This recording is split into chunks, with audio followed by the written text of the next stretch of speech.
Bagaimana bisa orang-orang Islamophobia dikatakan orang paling nasionalis? Apakah mereka lupa bahwa sila pertama adalah ketuhanan yang Maha Esa? Apakah mereka juga lupa bahwa pembukaan Undang-Undang 1945 diawali dengan kata dengan rahmat Tuhan yang Maha Esa? Apakah mereka juga lupa bahwa orang-orang yang berbeda agama berkumpul di sidang BPU PKI untuk merancang dasar negara?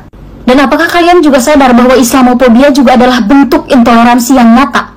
Ternyata benar, hadis yang mengatakan bahwa ahbib habibaka hauna ma'asa ayyakuna bagidaka yauman wabgid bagidaka hauna ma'asa ayyakuna habibaka yauman. Bahwa ternyata mencintai dan membenci itu tidak boleh berlebihan. Bukankah kita harus hidup berdampingan apapun perbedaannya?